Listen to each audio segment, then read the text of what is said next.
Salut à vous, fiers métalleux, et bienvenue dans cette enfin sortie vidéo de bilan 2017, de l'année 2017. Donc on va repasser un petit peu les quelques sorties qui m'ont marqué moi. Encore une fois, je vais pas faire d'ordre hiérarchique ou quoi, ça sera pas un top encore, ça sera vraiment un bilan. Limite, je crois que les albums sont quasiment dans l'ordre où ils sont sortis l'année, pas tout à fait, mais il y a quelques...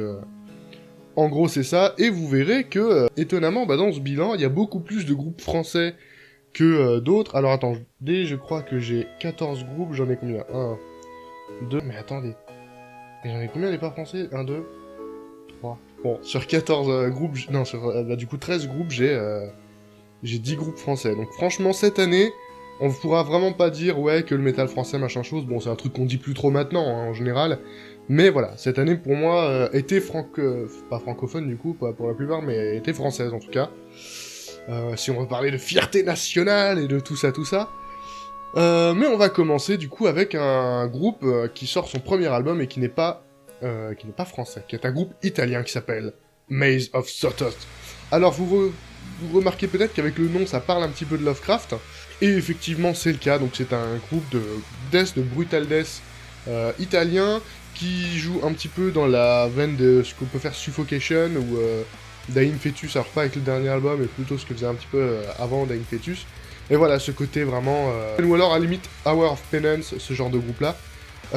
Mais du coup, avec des thèmes Lovecraftiens, donc ce qui implique notamment pas mal d'interludes, d'intro, d'outro, avec des passages un peu planants, avec des genres de samples, des genres de plages un petit peu mystérieuses.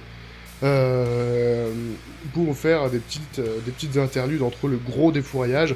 Sinon, après, rien de plus original que ça, c'est classique, on va dire, mais c'est très efficace, en tout cas sur moi, ça a marché à fond. Alors attendez, je vais juste retourner le retour, parce que sinon, j'arrête pas de me regarder dedans, et ça se voit à la vidéo que je me regarde dans le retour. Voilà, donc pour moi, c'était vraiment la première grosse claque de l'année, c'est, je crois, quasiment le premier album que j'ai écouté de l'année 2017.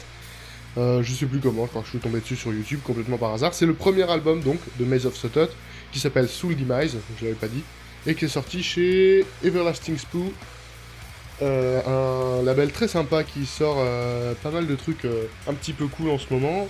Donc voilà, un gros brutal death avec un gros là assez profond, des gros riffs, un blast quasi permanent, ça s'arrête jamais excepté pour ces quelques interludes qui du coup font pas de mal. Donc voilà, une grosse start bien vénère pour bien commencer l'année. Je vous lance tout de suite un extrait et on passe au suivant.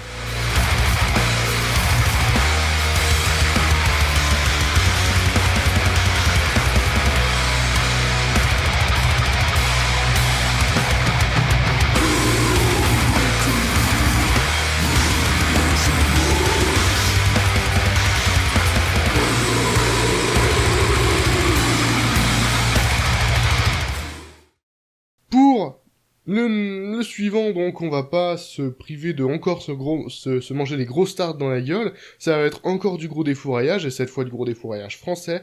Je pense que personne d'entre vous n'a pu passer à côté tellement cet album fut une claque pour tout le monde, pour tous ceux qui aiment le brutal. En tout cas, c'est Benighted, le nouvel album qui s'appelle Necrobreed, qui fait donc suite à Carnivore Sublime. Carnivore Sublime, si vous vous en rappelez, je l'avais placé tout en haut de mon top de l'année...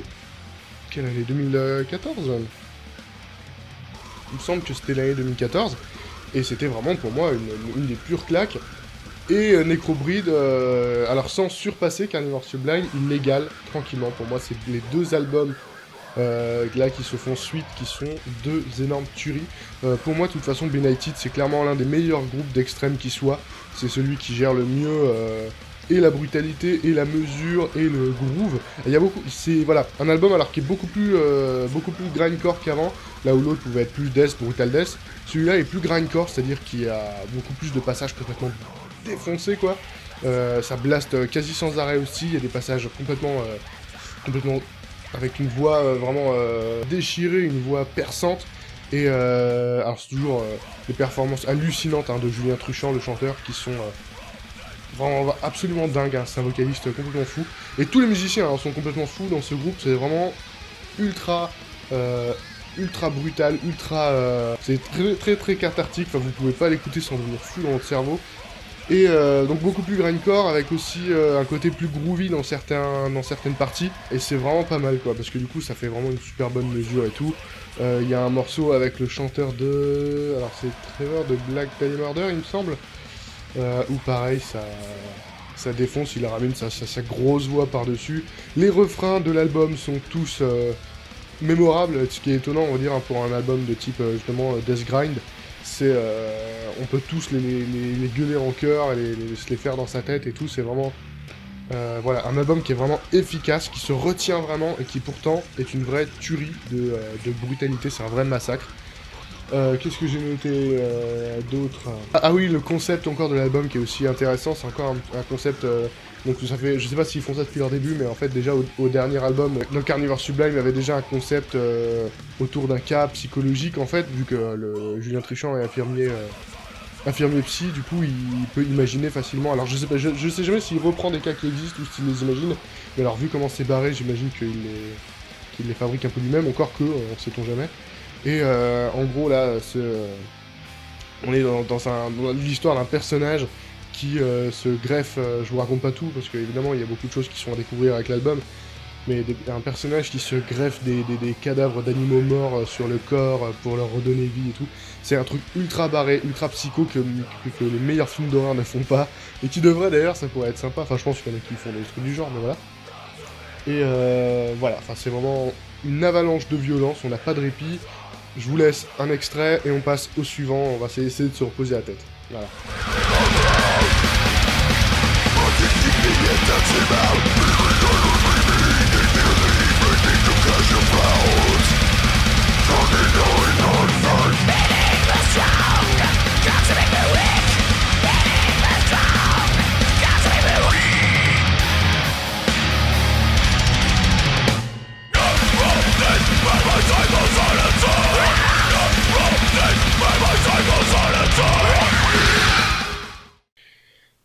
Voilà, l'album suivant dont on va parler maintenant, c'est encore un album français, c'est le nouvel album de The Great Old Ones, Eod, A Tale of Dark Legacy, donc Eod qui veut dire Esoteric Order of Dagon. Donc The Great Old Ones, maintenant tout le monde connaît, c'est le groupe de black metal français, black metal atmosphérique, qui est basé à fond sur Lovecraft, sur l'univers de Lovecraft. Alors j'en ai un petit peu parlé dans le premier épisode de Metal the Gathering, l'émission à laquelle je participe, l'émission communautaire. Je vous mets le lien dans la description, je vous encourage à aller voir le premier épisode. Peut-être que le deuxième sera déjà sorti au moment où cette vidéo sort. Je sais pas, cette vidéo elle sortira avec un peu de retard, logiquement c'est fin janvier. Là je la tourne, on est genre début janvier, mais comme j'ai une coupure d'internet pendant 2 semaines pour des raisons diverses et variées, elle sortira peut-être après le deuxième épisode de Metal the Gathering. Quoi qu'il en soit, voilà, allez voir ça dans la description. Revenons-en donc à l'album, donc maintenant The Great Old Ones qui n'est plus maintenant chez les Acteurs de l'Ombre, qui est passé chez Season of Mist, et donc qui sort ce nouvel album qui est très très très bon aussi. Alors, encore une fois je le précise toujours, mais Tekelili pour moi ça reste la masterpiece ultime de The Great Old Ones, mais franchement Eod n'a pas grand chose à lui envier. C'est un album un petit peu différent dans ses ambiances. Alors parfois c'est moins grave, c'est moins plombant, mais là en fait on a quelque chose de plus céleste en fait, de plus cosmique, de plus... comment dire, un peu plus planant et plus progressif aussi. Il y a même certains morceaux qui me font vraiment penser très fort à Enslaved, je pense notamment au morceau The Ritual. Et voilà, donc ça parle toujours de Lovecraft, ça parle toujours d'entités cosmiques supérieures à l'homme qui pourraient se réveiller pour détruire le monde et nous dévorer tous. Ça parle de culte ésotérique, ça parle de vertige céleste. Voilà, c'est vraiment quelque chose d'ultra immersif. C'est vraiment un album, alors j'en ai déjà justement un petit peu parlé, donc je vais me répéter, mais c'est vraiment un album à écouter, voilà, à écouter au calme, tranquille, avec son casque et d'une traite. Il y a des parties mélodiques aussi qui sont très belles, alors comme sur les 2 premiers albums, mais qui voilà cette fois sont un petit peu plus légères, un petit peu plus, comment dire, quel est le terme ? Bah céleste et cosmique, c'est le terme, un petit peu plus onirique, voilà. Et donc voilà, vraiment un moment assez particulier à passer. Je vous en laisse un extrait et on passe au suivant pour encore un autre délire.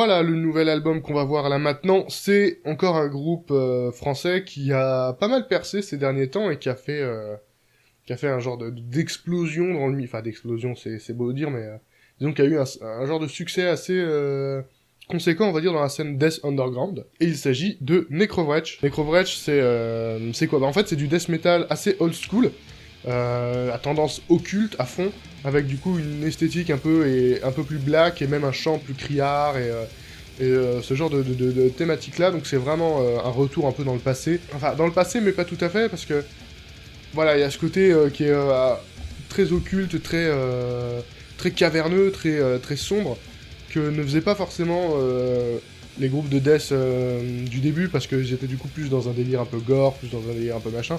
Là, c'est presque un genre de mélange entre du Possessed, entre du... je sais pas, entre du Venom, un peu dans l'idée, et entre du... peut-être du Morbid Angel, voilà, ce genre de truc-là.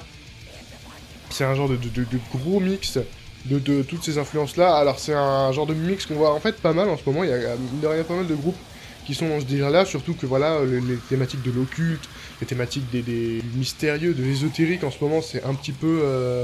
c'est assez à la mode. Alors là, on reste quand même dans du death metal assez sombre, donc c'est pas de l'ésotérique genre attention les bougies quoi. C'est... voilà, c'est vraiment quelque chose de plus rentre-dedans. C'est des riffs ultra efficaces. Et alors, c'est pas ultra brutal, mais c'est vraiment voilà, ce que j'appelle moi du death caverneux. Et c'est franchement plaisant, avec une voix réverbée à fond, évidemment. Et des riffs bien old school. Sorti, c'est Season of Mist, mine de rien, ça fait le 3ème aussi. Donc un genre de... à la fois mi-death old school, mi-black old school. Une black plutôt première vague. Et c'est vraiment ultra plaisant si vous avez envie de... défouler un petit peu, quoi. Allez, je vous laisse un extrait, on passe au prochain.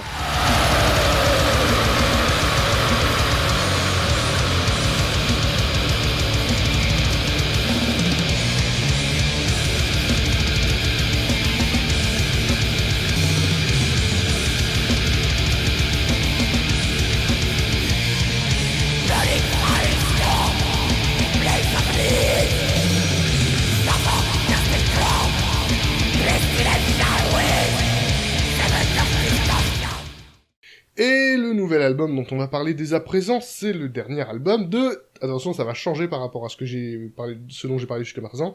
C'est le nouvel album de Tagada Jones, La peste et le choléra. Donc clairement un album à déconseiller aux droitards, hein. C'est vraiment un bon gros album de gaucho, avec la pochette bien rouge hein, déjà pour vous préparer. Donc alors on n'est pas vraiment dans du métal pur, c'est plutôt un genre de punk metal assez accessible, avec des refrains qui sont ultra mémorisables et qui sont vraiment prenants dans le sens où on va vraiment pouvoir chanter avec eux en levant le poing et en agitant des drapeaux. Non mais voilà, c'est un genre de musique dans lequel les paroles en fait sont assez importantes. Alors déjà elles sont donc toutes chantées en français, ça j'imagine que vous le savez.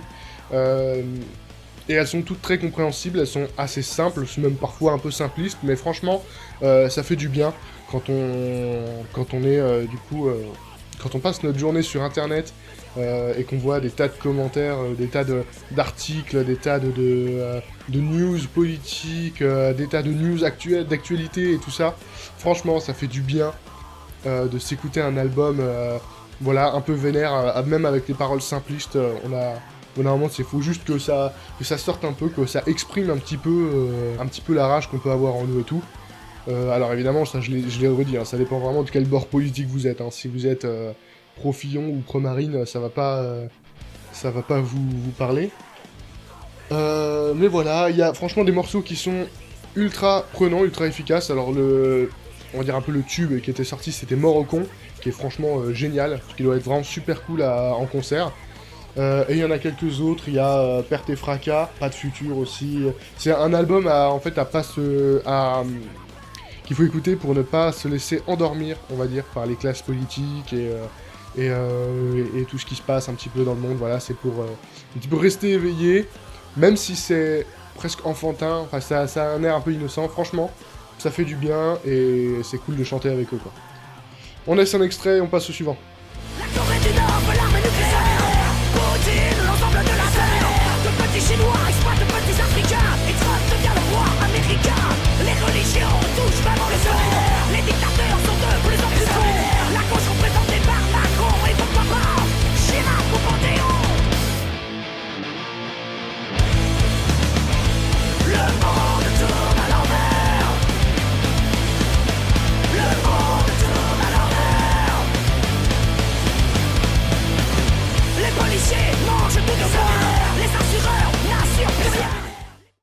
Le suivant, c'est un album que j'ai en commun avec le top de Maxwell, du coup, parce que j'ai déjà eu le temps de le regarder avant de tourner cette vidéo. Je crois que c'est même le seul hein, qu'on a en commun. C'est l'album de Ritualization, évidemment, Sacraments to the Son of the Abyss. To the Sons of the Abyss. Donc, qui est donc le premier album, je crois, oui, le premier album du groupe, après quelques démos et un split. Qui est sorti donc chez Iron Bonehead, qui lui aussi est un label assez intéressant en ce moment, qui sort pas mal de trucs. Donc voilà, qu'est-ce que c'est Ritualization? C'est un groupe français de death metal, old school, encore une fois, qui parle d'occulte, encore une fois, comme je vous disais que c'était un petit peu le thème en ce moment, dans la scène death française. Avec du coup, là, pour le coup, un côté vraiment ultra death, hein, vraiment un gros... vraiment, c'est du Morbid Angel, j'allais dire en quasi mieux, non, c'est pas vraiment... Enfin, l'album de Ritualization est mieux que le dernier album de Morbid Angel, même si ce dernier est très bon quand même. Enfin, il est vraiment pas mal, le dernier Morbid Angel. Et enfin, par rapport à ce qu'ils étaient devenus, on va dire. Et quoi dire oui, pardon. Alors, c'est blindé de riffs ultra efficaces. C'est vraiment du pur death, des trucs assez brutaux, assez vénères, avec une voix, encore une fois, assez profonde.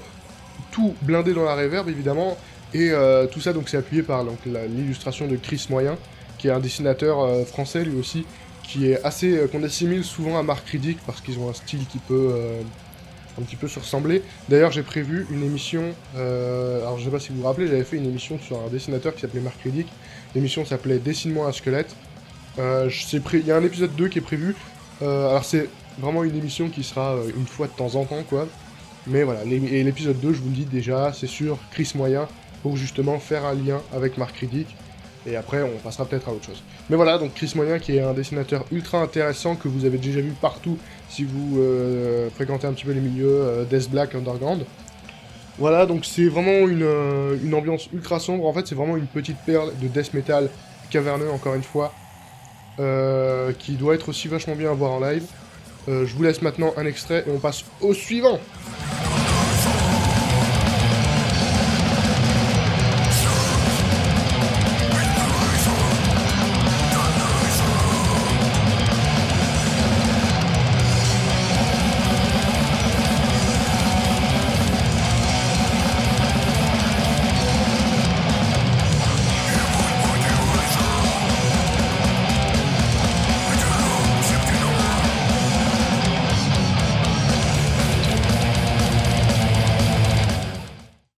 On va changer complètement d'ambiance pour ce nouvel album dont on va parler. Alors celui-là, je pense que tout le monde s'attendait à ce qu'il soit dans mon top, évidemment, si vous me connaissez un petit peu. D'autant que je suis en train de préparer une vidéo sur ce groupe. Et là, vous avez compris que je parle d'Enslaved, le nouvel album, E ou E, je sais pas comment on le dit en norvégien. Donc, qui est le 15e album du groupe, déjà quand même, ce qui explique pourquoi ma vidéo met tant de temps à arriver. Et là, du coup, alors on est vraiment plus du tout black metal dans l'esprit. Enfin, il y a quelques parties qui évoquent un petit peu de loin, vite fait, le black metal, mais maintenant ils sont vraiment partis dans un délire progressif. Ah bah non, je suis con, bah voilà, un autre album que j'ai en commun avec Maxwell. Dans son top, il l'avait mis aussi. Alors lui, il disait qu'il serait temps qu'ils abandonnent complètement leur côté black metal et qu'ils partent vraiment dans quelque chose de vraiment progressif.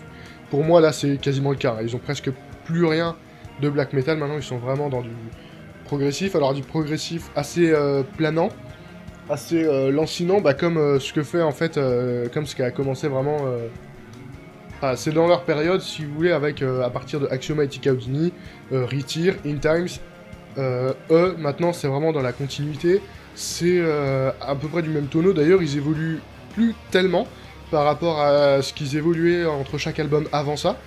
Parce que du coup, voilà, comme je me refais la discographie, que je fais les analyses, j'arrive à trouver que quand même entre chaque album, il change quand même pas mal de choses. Et là, depuis 2010, il reste quand même assez sur le même délire. Disons que ça évolue, mais moins vite. Maintenant, voilà, c'est donc vraiment un album de progressif, ultra planant, ultra onirique, avec quelques morceaux un petit peu surprises. Par exemple, on a Axis of the World, qui a un début ultra rock'n'roll, et du coup c'est vachement bizarre d'avoir ça au milieu de l'album là, mais ça reste un bon morceau quand même. Alors en fait c'est assez surprenant, mais c'est pas déplaisant si vous voulez, donc ça reste bon, donc il n'y a aucun souci avec ça. Donc une grosse mise en avant des voix claires, Maintenant, les voix criardes, elles sont... c'est pas qu'elles sont mises en retrait, mais disons qu'elles laissent de plus en plus leur place aux voix claires, malgré le départ de Erwin Larsen, donc le chanteur en voix claire qu'il y avait depuis un moment. Et ben on voit presque pas la différence. Au final, le nouveau chanteur en clean, il est quasiment similaire. Cela dit, déjà avant Larsen, on avait donc, alors je crois que c'est Grutel ou c'est Ivar, non je crois que c'est Grutel qui chantait les parties en voix claire, et ça était un petit peu déjà dans ce délire-là, et c'était déjà pas mal. Franchement, si vous connaissez pas Enslaved et que vous écoutez la discographie d'une traite et qu'on vous dit pas que le chanteur change, vous pourriez ne même pas le remarquer vraiment en fait. Tellement tout se fait un peu dans la même veine et tout est assez linéaire, enfin assez linéaire, voilà, c'est une grande continuité. Aucun changement ne choque vraiment en fait. Tout paraît ultra naturel en fait, ultra libre. Alors pour moi, il est meilleur que In Times. In Times, moi je l'avais bien aimé, j'avais pas été spécialement déçu. Mais du coup, j'avais quand même pas mal d'attentes pour celui-là, et franchement, je suis pas déçu du tout. Je le trouve vraiment très très bon, notamment après l'EP que j'avais donc écouté l'année dernière, qui était, enfin le double EP plutôt, qui était The Sleeping Gods, The Thorn, donc qui m'avait vraiment marqué, et là, du coup, j'attendais mieux, et j'ai eu... franchement, j'ai eu aussi bon. Cet album, il est vraiment bien. Voilà. Allez, je vous laisse un extrait, on va complètement changer de délire pour l'album d'après.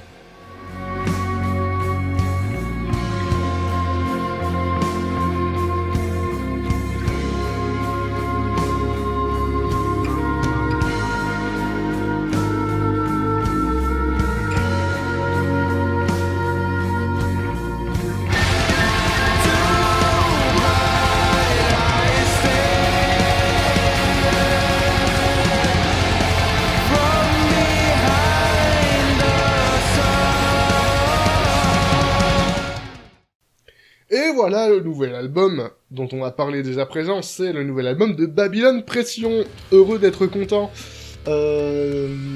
Alors, le retour de Babylon Pression, enfin le retour, c'est vite dit, parce que leur dernier album c'était quoi? C'était 2011, un truc par là, non?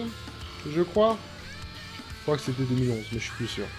Voilà, donc heureux d'être content, un peu le retour. Et franchement, heureux qu'il soit revenu. Alors, les deux premiers extraits qui étaient sortis pour l'album, alors c'était quoi? C'était La boîte à partouze et c'était J'arrive quand j'arrive. Alors, il m'avait pas forcément accroché, il m'avait même plutôt inquiété. J'étais pas ultra satisfait de ce que ça rendait. Et finalement, voilà, maintenant que l'album est sorti, que j'ai pu l'écouter en entier, je l'ai écouté et je l'ai réécouté et je l'ai réécouté. C'est un album qui franchement m'a fait marrer à chaque fois, à chacune de ses écoutes. C'est toujours un humour ultra noir, un humour ultra cynique, mais qui est vraiment, quand on est dans le délire, c'est vraiment ultra bien quoi. Il y a un morceau comme Pépé Violeur, c'est juste excellent pour parler de Jean-Luc Lahaye. C'est un humour qui est crade, en fait, et c'est bien parce que la production, la musique, elle est crade aussi, en fait, elle a ce côté un peu sale, un peu comme avait justement Allez tous vous faire foutre, l'album d'avant. Ce genre de son un peu grésillant, un peu qu'on sente un peu que c'est fait à l'arrache quoi. Alors c'est pas fait à l'arrache évidemment, c'est un effet quoi.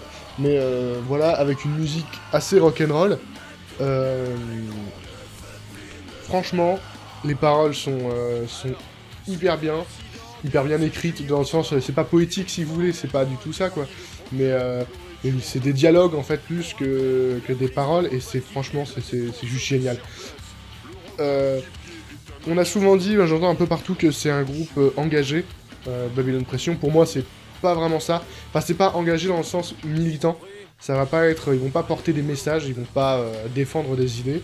Mais en fait, ils vont plus être engagés dans le sens, comment dire, ils vont faire plutôt des portraits de personnages vraiment marginaux pour la plupart. Enfin, des portraits d'une société, si tu veux, si vous voulez, pardon, d'un peuple. Voilà, ça va être les miséreux, ça va être les clochards, ça va être les alcooliques, ça va être les chômeurs, ça va être voilà, des gens qui sont fous, parce qu'on en a quand même, mine de rien, des fous dans notre société, et pas qu'un peu. Ça va être voilà, des marginaux, ce genre de... Pour moi, en fait, Babylon Pression, le meilleur moyen de résumer l'esprit, ça va être, voilà, quand Imaginez, voilà, vous sortez en ville avec vos amis, vous allez en soirée, vous allez au bar et tout ça. Babylon Pression, ça va être le vieux mec bourré, complètement défoncé, complètement déchiré, qui traîne devant le bar, qui se fait foutre dehors devant le bar, qui gerbe, et qui après va insulter tout le monde et essayer de tabasser les gens et se faire laminer, quoi. C'est le mec qui a perdu sa nana, qui a perdu son boulot, qui a tout perdu et qui se ruine sa vie dans tout un tas de trucs, qui est complètement taré, qui va voilà, être fou, quoi. Pour moi, c'est ça, Babylon Pression, c'est vraiment cet esprit-là, et c'est ultra jouissif. La façon dont c'est fait, c'est ultra marrant, et c'est voilà, à la fois très cynique et très défoulant, parce que les morceaux, ils sont vraiment complètement, ils sont... y a pas d'inhibition, si vous voulez, c'est vraiment sans concession, c'est comme ça. Voilà, c'est ultra cool. Écoutez Babylon Pression, je vous en laisse un extrait, et on passe au prochain.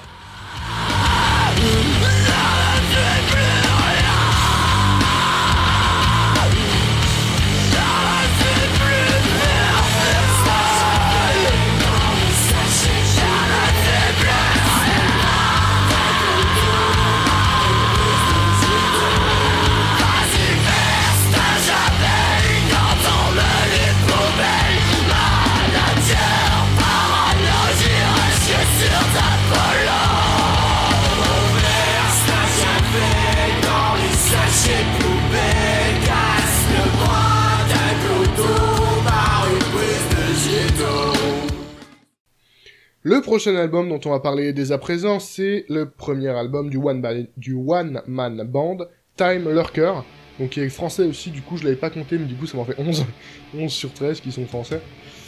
Voilà, Time Lurker, avec le premier album donc éponyme, qui s'appelle Time Lurker aussi, qui est sorti donc chez Les Acteurs de l'Ombre.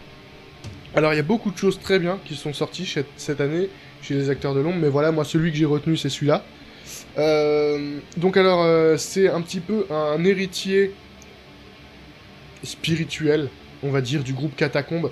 Alors Catacombe, j'en parlerai bientôt, j'ai prévu de faire une émission en 5 épisodes sur les groupes de métal qui parlent de Lovecraft, donc je vais faire une sélection de 5 groupes et je vais en parler. Et le premier d'entre eux, ça sera Catacombe, voilà, je vous laisse le truc. C'est un groupe de death metal français, old school, qui était dans les années 90, qui parlait de Lovecraft et qui avait fait un super EP qui s'appelait Into the Maze of Kalat, je crois. Et donc voilà, Time Lurker, le mec qui fait ça, c'est le neveu de 2 anciens musiciens de Catacombe, et ça se ressent un petit peu parce qu'il y a dans Time Lurker une thématique Lovecraftienne, plus discrète, cela dit. On n'est pas à représenter Cthulhu sur la pochette, mais voilà, il y a en fait plus une ambiance. C'est plus au niveau des émotions que ça va procurer. Donc on est dans un black metal atmosphérique, encore une fois, une ambiance assez torturée, assez mélancolique, proche de certains groupes de DSBM, hein, parfois, ça peut franchement être très... pas bouleversant, mais voilà, il y a un côté psychologique très introspectif, très, très sombre, très noir. Il va y avoir un côté un petit peu rituel, parfois, dans certains morceaux, légèrement occulte, mais quand même plus cérébral, en fait, vraiment plus introspectif. Qu'est-ce que j'ai marqué d'autre ? Au milieu de l'album, on a aussi une entracte, une interlude, j'aime bien quand ils font ça. C'est pas mal parce que ça permet de poser une atmosphère et surtout de faire une pause dans l'album pour voir à peu près où est-ce qu'on se situe et emmagasiner les morceaux d'avant. Et du coup, c'est une pause, c'est vraiment un instrumental assez planant, un genre de sample... enfin, pas que le sample, voilà, un instrumental un peu planant et cosmique au milieu de l'album. Le rythme est ultra bien géré pour qu'on puisse en fait partir dans ce voyage-là sans s'ennuyer à aucun moment. Voilà, donc je vous laisse un extrait. De toute façon, c'est de la musique qui se décrit un peu difficilement, c'est mieux à écouter qu'à décrire. Donc je vous laisse un extrait et on passe au suivant. Allez.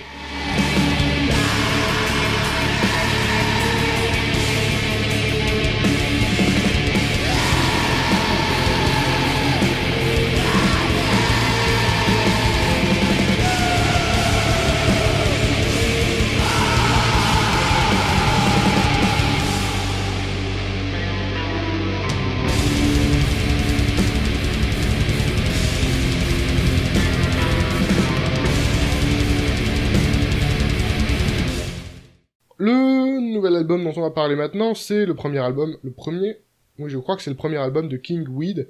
Donc King Weed, qui est un groupe français de stoner rock, plus, pas vraiment métal pour le coup, c'est un petit peu de la triche, qui est donc sorti cette année, en début d'année, je crois, qui s'appelle Smoking Land.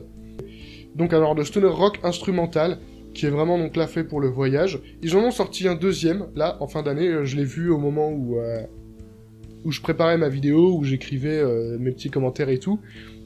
Mais du coup, j'ai pas pris le temps de l'écouter, parce que voilà, maintenant c'était un peu trop tard, mais il est sorti en 2017, il est sorti en novembre, je crois, mais je l'ai vu que maintenant. Et donc voilà, je parlais que de Smoking Land.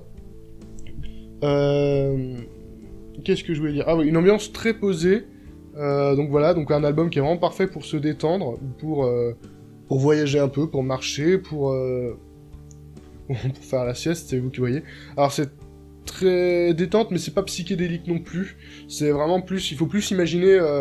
Il y a un côté plus américain dans le sens western presque. En fait, faut plus imaginer un cow-boy qui marche dans le désert avec sa guitare dans le dos et son joint dans la main, quoi. C'est plus ce genre d'ambiance-là, côté ouais, vraiment un petit peu désert américain, ce côté. C'est pas du désert rock non plus, on n'est pas dans un truc de biker, mais voilà, c'est plus ce genre d'ambiance-là. Ça va pas vous transporter dans des espaces oniriques d'autres planètes, de toutes les couleurs ou quoi, comme pourrait le faire Mars Red Sky par exemple, ou d'autres projets du genre. Après, c'est un album qui est assez lancinant, encore une fois, dans le sens où il va y avoir de très longues plages qui vont tourner en boucle. Souvent, les morceaux, ça va être un peu ça va pas être une suite de riffs, en fait, ça va être genre presque quasiment un seul riff ou deux qui va tourner en boucle pendant plusieurs minutes. Faut aimer ce genre de truc, alors évidemment, avec des fioritures qui vont s'ajouter dessus pour que ça soit pas ennuyeux. Moi, j'aime bien ce genre de structure. Après, à vous de voir si vous êtes facilement ennuyable ou pas. Moi, ça m'a plu, en tout cas. Vous, je sais pas, on verra bien. Mais voilà, donc c'est parfait pour se laisser entraîner dans ce genre de voyage. Je vous laisse un petit extrait, et on passe au suivant.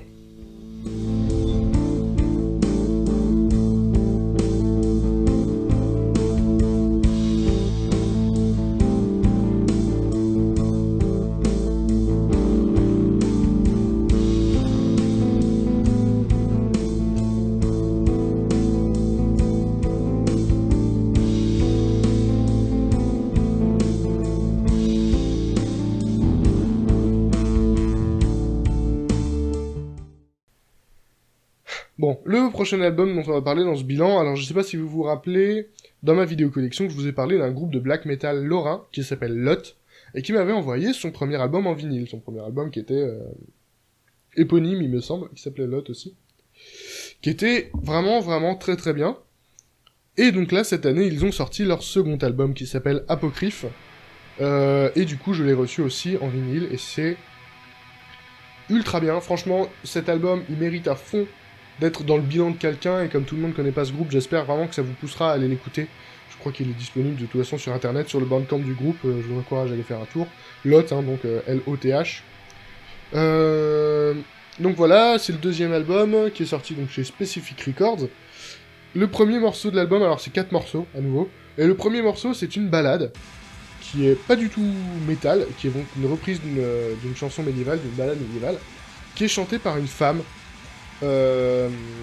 avec donc des instruments derrière qui sont, on va dire, folkloriques. Je ne connais pas, je suis pas vraiment spécialiste dans le domaine, et c'est une très très belle ballade. Franchement, alors c'est un peu surprenant que ça soit elle qui commence l'album, mais quelque part ça a du sens, dans le sens où un peu c'est un peu le calme avant la tempête. Enfin, la tempête c'est un peu beaucoup dire, mais voilà.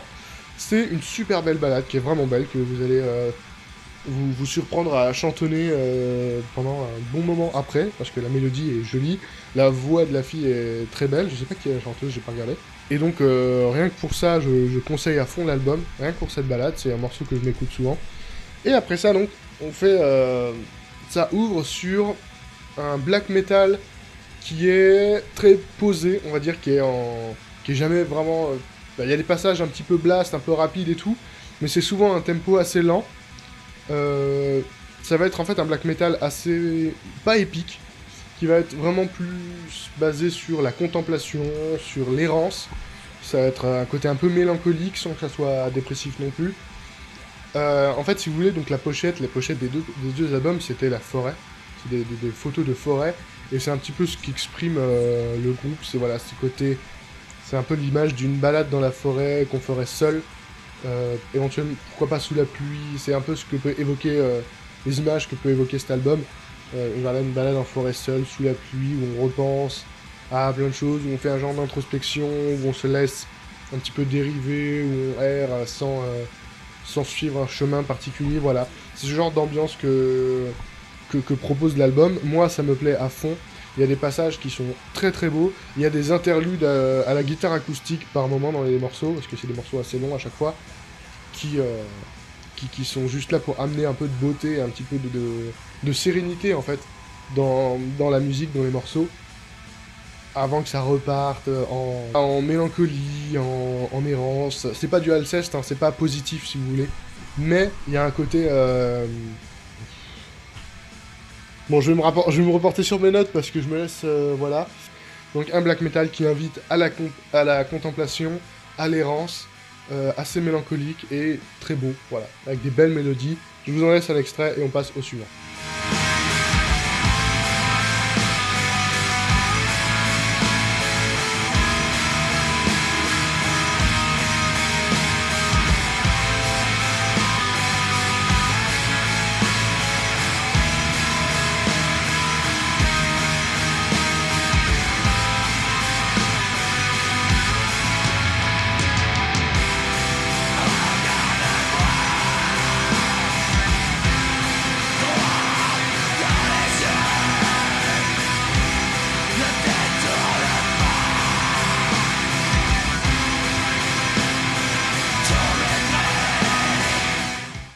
On change complètement d'ambiance avec l'album dont je vais parler maintenant, qui est le second album du groupe Cut Up. Donc Cut Up qui était un projet, on va dire, où on retrouve beaucoup de membres de Vomitory, donc c'est un petit peu, on va dire, l'héritier de Vomitory, c'est un peu beaucoup dire, parce que c'est pas tout à fait la même chose non plus, mais voilà. Et donc l'album s'appelle Wherever They May Wrote, avec une sublime pochette, ultra glauque, ultra poisseuse, ultra marécageuse. C'est un peu cette idée que j'avais quand j'avais fait mon premier album de Morbidicisme. C'est un petit peu ce genre de groupe auquel je me référais. Ce genre de son un peu poisseux, un peu crade. Alors, c'est pas du Autopsy non plus. Alors d'ailleurs, Autopsy, j'en profite, je l'ai pas mis dans le top, mais a sorti un EP cette année qui s'appelle Puncturing the Grotesque et qui est super bien, allez l'écouter. Mais Cut Up, voilà, donc c'est pas du Autopsy, c'est vraiment du death anti-P 90 dans le sens... Bah en fait c'est un héritier de Vomitory, bah, je vais pas dire autrement, mais c'est un album qui tient tranquillement tête au dernier Cannibal Corpse, même si le dernier Cannibal Corpse est vraiment très bien. Le Red Before Black, alors je l'ai pas mis dans le top, mais je l'ai trouvé vraiment intéressant. Il apporte rien de très nouveau, si vous voulez, par rapport au précédent, mais c'est une très belle pièce quand même. Et voilà, et le Cut Up, pour moi, il est de si bonne facture, il est de même bonne qualité. Il fait suite donc à Forensic Nightmare, qui était déjà une énorme claque dans le monde du death. Ça faisait vraiment plaisir de revoir ça. Alors c'est encore du death old school à nouveau. On pourrait se plaindre que ça se renouvelle pas trop, mais si vous voulez des groupes qui se renouvellent, qui refont le truc, il y en a, hein, faut juste les chercher. Mais voilà, si vous aimez le death classique, on va dire, bah voilà, il y a des groupes qui font ça pour vous. Cut Up en fait partie et c'est l'un des meilleurs en ce moment. Donc Cut Up qui n'est pas français. Qui est suédois, je crois. Bah oui, du coup. Alors effectivement, ça sonne même suédois, mais pas dans la production. En fait, c'est plus les riffs, et les riffs qui ont un côté un petit peu mélodique parfois, qui vont évoquer le death metal suédois des années 90. Mais la production, elle sera vraiment très ricaine, en fait. Ça sera vraiment... voilà, vraiment... vraiment, la scène floridienne, ce sera la même prod, quoi. Vous verrez à peine la différence. Donc c'est des riffs ultra efficaces, avec une ambiance bien dégueu. Il y a des morceaux qui vraiment font des passages qui vraiment, on dirait qu'ils ont été composés en 89 et qu'ils les ont sortis que maintenant, quoi. L'intro du titre éponyme ou du morceau Vermin Funeral, vous verrez tout à l'heure. C'est vraiment des trucs à l'ancienne. Vraiment, si ça vous plaît, ce genre de death, faites-vous plaisir, c'est ultra bien, ultra efficace. Je vous laisse un extrait et on passe au suivant.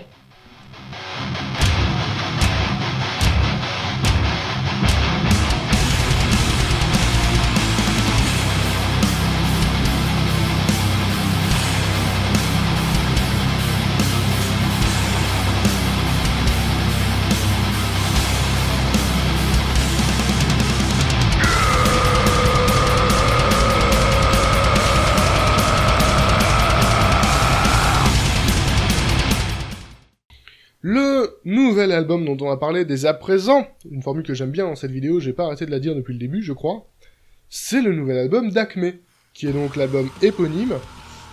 Alors vous allez dire, ouais, il fait tâche au milieu de tout ce que tu nous as montré là, parce que c'est vrai que depuis le début, bon, à part Tagada Jones et Babylon Pression, c'est vrai qu'ils faisaient un peu tâche, mais on était beaucoup dans le death et dans le black, dans les trucs un peu occultes, un peu old school, un peu vénère.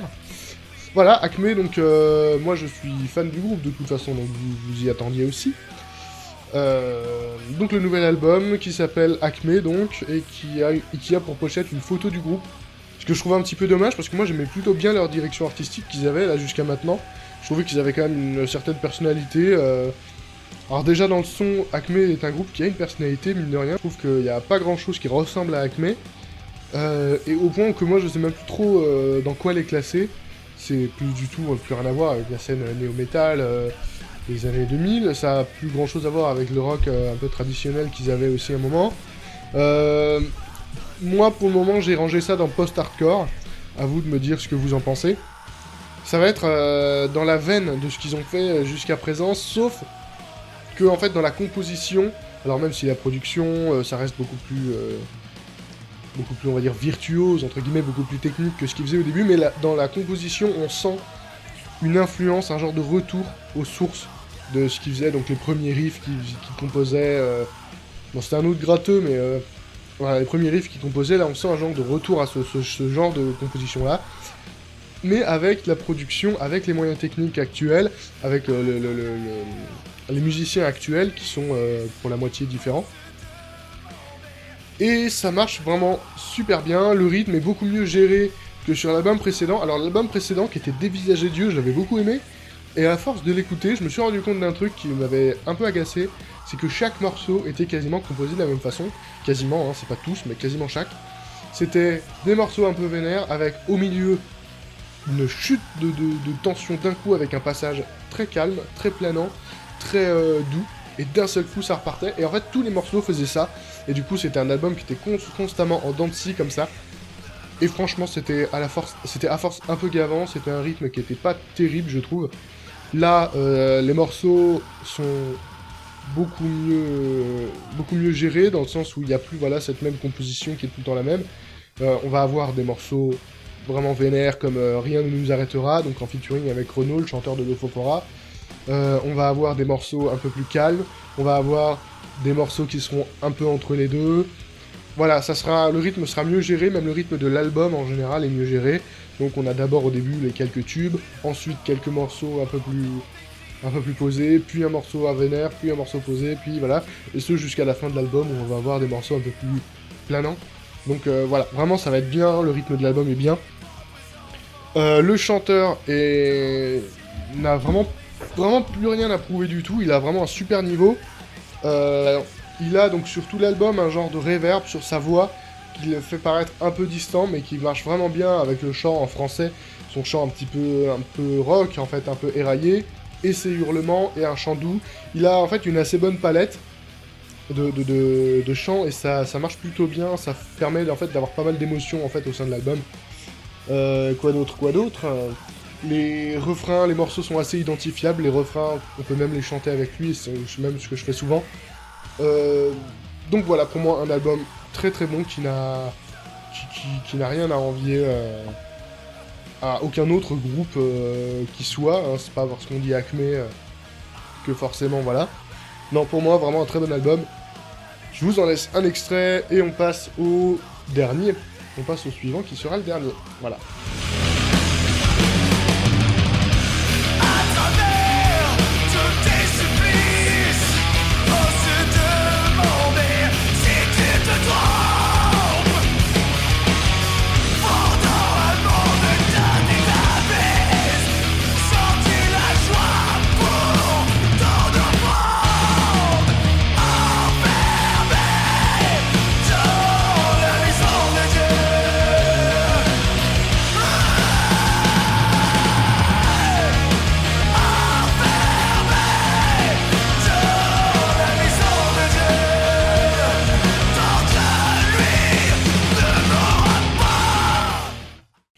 Le dernier album dont on va parler dans cette vidéo, après j'en mettrai quelques-uns en générique, Mais voilà, le dernier album dont on va parler en vidéo, c'est le dernier album de Dark and Old, qui est Memoria Silvarum.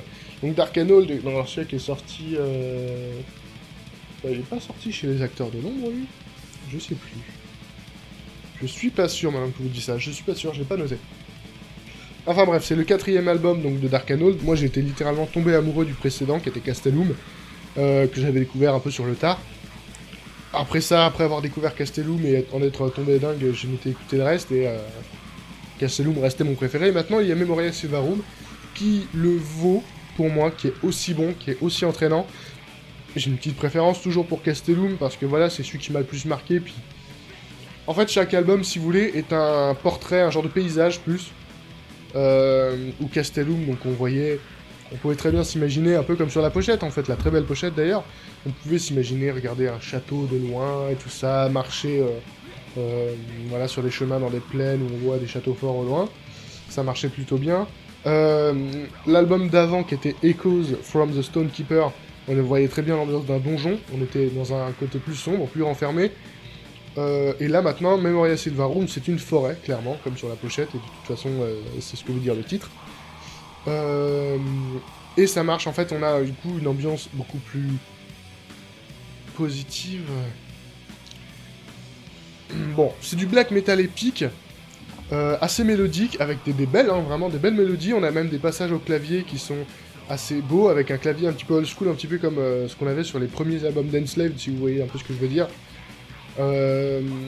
Mais qui apporte pas du coup un sentiment de glacé, en fait, qui apporte vraiment plus là le côté un peu mystérieux d'une forêt, le côté un peu féerique. Pour moi, si l'idée c'est d'évoquer un voyage mental dans une forêt, dans une nature du Moyen-Âge, pour moi c'est complètement réussi, on est complètement dedans. Donc tout est chanté en français, ce qui est bien parce que du coup ça nous rattache en fait en quelque sorte à une version un peu romancée, une version un petit peu fantasmée de notre histoire, si vous voulez, de notre passé en tant que... Voilà, au Moyen-Âge, on a voilà, ces genres de paysages en fait qui sont européens en tout cas. Voilà, un album assez beau, assez majestueux même en fait, par moments on a vraiment des passages qui sont grandioses, des passages qui sont beaux, des passages qui sont ultra entraînants quoi, et qui donnent envie de lever les yeux vers le ciel et de se sentir ragaillardi quoi, qui nous donne du courage en fait.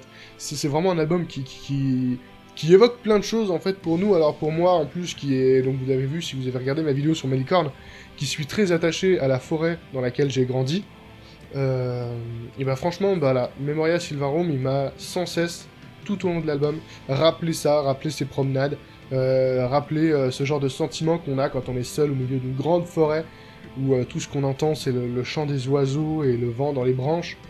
Un côté voilà ultra majestueux, mais à côté on a aussi des passages qui sont plus intimistes, plus calmes, plus doux, plus mystérieux, qui nous évoquent là on s'enfonce dans les bois sombres, dans les où qui sait ce qu'on va pouvoir trouver, quelle sorcière, quel lutin, quel troll, quel gnome. Alors c'est pas de la fantaisie à fond non plus, hein, c'est pas du on n'est pas non plus dans le Seigneur des Anneaux ou quoi, mais voilà, quelle légende on va pouvoir entendre, quelles histoires on va pouvoir imaginer. Voilà, c'est vraiment ce côté-là, c'est vraiment un vrai voyage dans une forêt. Ça marche à fond. Voilà, donc je vous laisse un extrait. Je vais conclure cette vidéo après ça. Voilà. Allez, un extrait.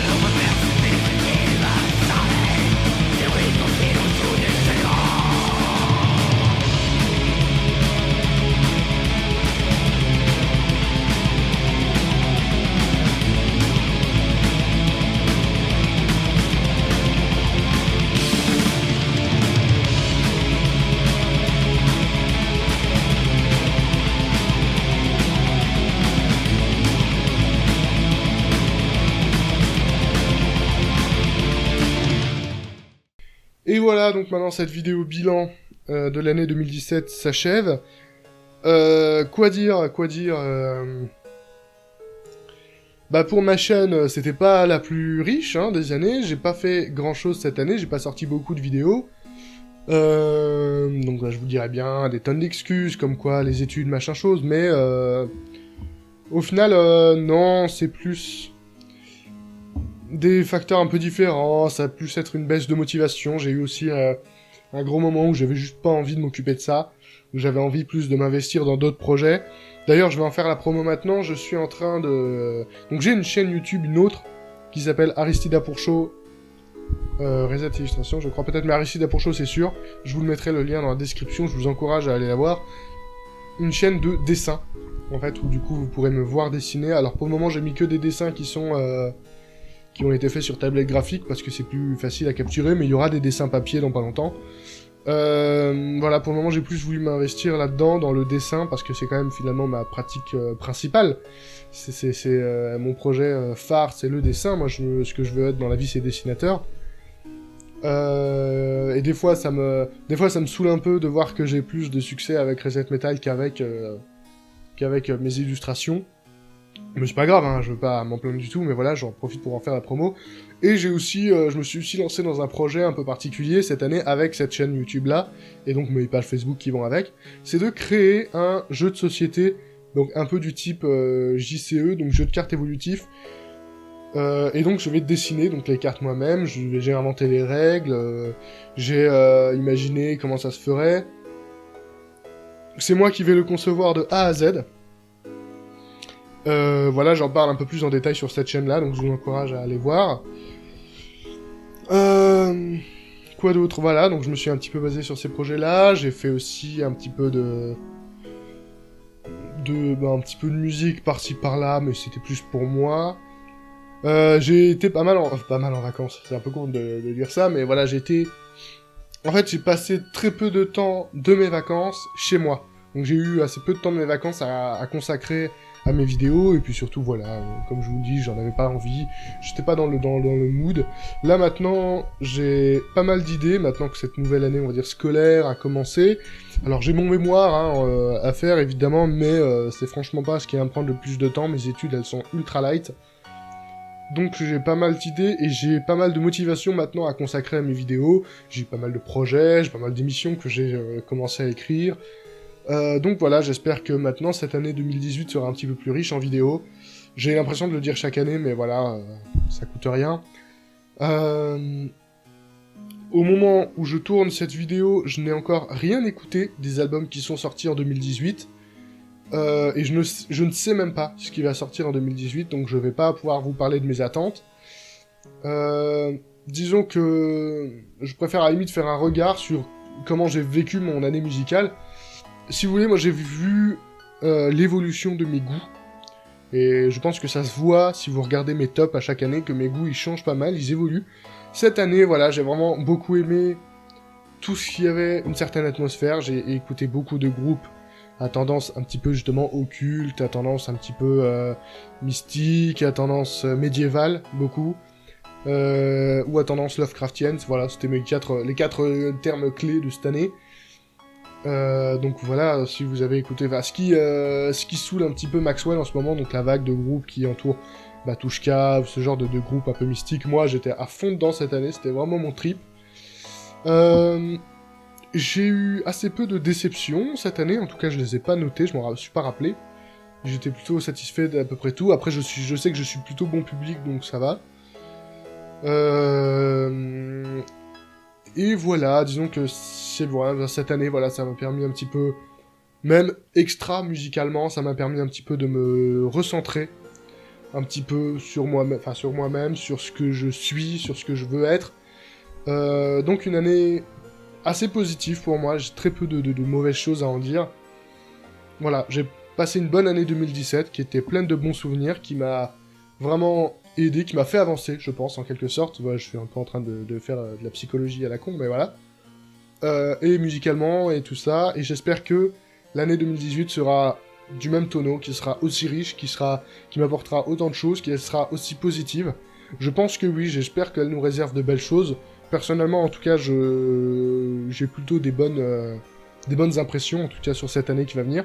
J'espère que ça sera le cas pour vous aussi, j'espère que vous avez vécu une belle année 2017, je vous le souhaite en tout cas, j'espère que vous allez vivre une belle année 2018, je vous le souhaite tout autant, j'espère que vous avez écouté des bons albums et que vous en écouterez d'autres, de bons albums.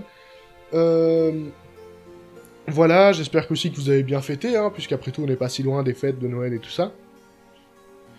Voilà, donc ce que je peux vous souhaiter, c'est que du bonheur. Si vous n'êtes pas abonné à mes vidéos, n'hésitez pas à le faire. N'hésitez pas à vous abonner à mon autre chaîne, donc Aristide Labour Show. N'hésitez pas à me suivre sur Facebook et Twitter. N'hésitez pas à aller écouter tous les groupes dont j'ai parlé là. Et n'hésitez pas à conseiller les vôtres dans les commentaires. N'hésitez pas à me répondre, à commenter tout ça. Moi, je répondrai au mieux à tout le monde. Voilà, je vous souhaite une très bonne année 2018. Et à la prochaine pour de nouvelles émissions qui arriveront très bientôt. Salut.